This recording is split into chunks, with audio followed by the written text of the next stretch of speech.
선악과를 따먹고 하나님처럼 되고 싶었던 아담에게 주어진 죄의 대가의 현실은 뭐냐 하면 자신의 땀과 노력이 아니면 도무지 살아갈 수 없는 철저한 자기 인생의 주인으로 살아야 되는 것이었죠. 어쩌면 죄인된 모든 인류가 처한 말씀, 현실은 이 말씀에서 크게 벗어나질 않습니다. 누구도 예외 없이 땅의 사람은 땀을 흘리며 흙을 파야만 먹고 살 수 있고요. 그렇게 평생 땀을 흘리다가 다시 흙으로 돌아가야 되는 것이 하나님께서 인간에게 주신 죄의 대가였다는 거죠. 아담은 에덴에서 쫓겨나고 단 한 번도 살아보지 못한 인생을 살기 시작합니다. 모든 것이 공짜로 주어졌고 모든 것이 완벽했던 하나님의 보호 속에 있었던 그였기 때문에 에덴에서 쫓겨난 그의 삶은 너무나 고달프고 힘겨웠을 것이라는 거죠. 그런데 우리가 생각해 볼 게 있습니다. 모세도 어떤 의미에서 그렇지 않습니까, 여러분? 태어날 때부터 하나님의 은혜로 어쨌든 간에 히브리인이었지만 애굽의 왕실에서 최고의 호의호식을 누리면서 살았어요. 그런데 애굽에 대한 분노로 죄를 저지르고 살인을 저지른 이후에 모세는 이제 미디안에서 자신의 힘으로 양을 치면서 먹고 살아야 되는 존재가 됐다는 거죠. 40년 동안 그렇게 살았던 거죠. 여기서 우리가 잊지 말아야 될 게 있습니다. 하나님의 목적은 성실하게 땀을 흘리고 일해서 우리 힘으로 한번 잘 살아보라는 것이 목적이 아닙니다. 왜 그렇죠? 하나님이 에덴에서 아담을 쫓아냈을 때 그래 한번 네 힘으로 사는 것이 얼마나 힘겹고 어려운지를 깨달으라고 아담을 쫓아낸 거지. 자, 이제 벌을 내줄게, 이제 너의 힘으로 살아봐 라고 했을 때 아담이 열심히 자기 땀과 힘으로 잘 살아서 하나님 앞에 이렇게 부유한 모습으로 나타나요. 그리고 주님, 제가 이렇게 잘 살고 왔습니다. 그러면 하나님이 잘했다 그러실까요?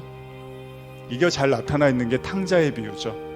탕자의 비유를 보면 탕자가 아버지의 재산을 가지고 밖에 나가서 허랑방탕하게 살고 다 거덜이 나서 돌아오잖아요. 그런데 아버지가 그 탕자를 받아줘요. 근데 만약에 탕자가 그 재산을 가지고 가서 아버지보다 더 부유해졌어. 그리고 나서 아버지 우리 집으로 모실게요. 이러면 얘기가 이게 안 맞는 거예요.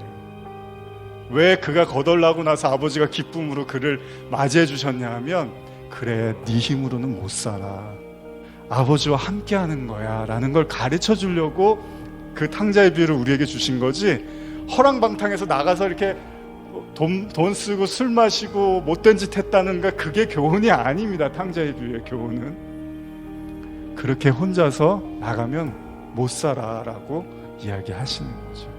하나님께서 율법을 주신 이유가 뭐라 그랬죠?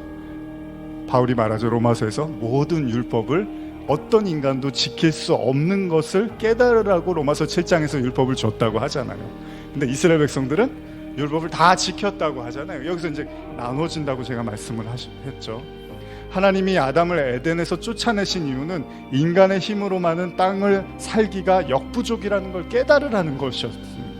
그래서 땅에 익숙해져 버린 인간은 이런 인과율, 그걸 인과율이라고 하잖아요. 내가 얻은 거, 내가 노력한 만큼 결실을 보는 거, 이걸 우리는 당연히 여긴단 말이에요. 그래서 땀을 흘려서 인간 자신의 힘과 노력으로 세상살이를 하는 것을 서로 칭송해 준단 말이죠. 그러나 하나님의 목적은 거기에 있는 게 아닙니다. 그랬다면 이스라엘 백성들이 더욱 번성해지고 애굽의 모든 사람을 쳐서 나중에는 애굽을 장악하게 만드셔야 되는 거예요. 그리고 나서 하나님이 우리를 이기게 하셨어. 애굽 사람도 우리한테 힘을 못 써. 근데 하나님은 애굽 사람들에게 이스라엘 백성들을 빼오시지 애굽 사람들을 쳐서 이기게 하시지 않는단 말이죠. 하나님은 하루 종일 피땀으로 일하는 당신의 백성을 지켜보셨습니다. 그리고 급기야 그들이 그러한 삶을 더 이상 지탱하기 어렵다고 판단되자 모세를 부르셨다는 거예요. 무슨 이야기입니까? 하나님의 백성은 애굽의 논리대로는 살 수 없다는 거예요. 다시 말하면 세상이라는 거대한 주인의 요구에 복종하면서 살아가야 될 존재가 하나님의 백성이 아니라는 겁니다.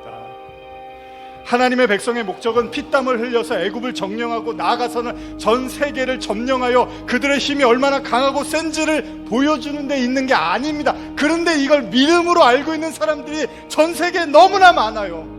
그래서 세상을 점령하고 지배하는 것이 하나님의 축복이라고 착각하는 사람들이 너무나 많다는 거죠.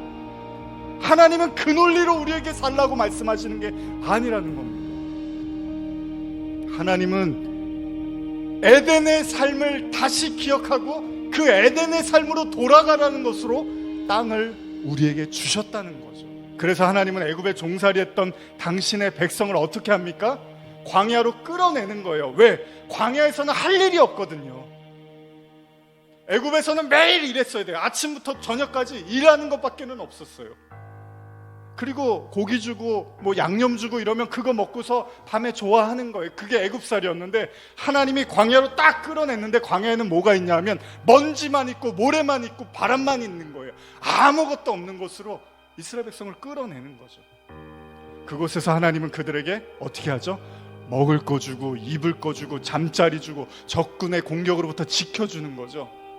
다시 말하면 하나님의 도움이 없이는 절대 살아갈 수 없는 존재로 하나님이 그들을 내몰아 버리신다는 거죠. 이게 바로 에덴으로 돌아가는 자의 삶이고 모든 성도가 겪어야 하는 광야 교회의 삶이라는 겁니다.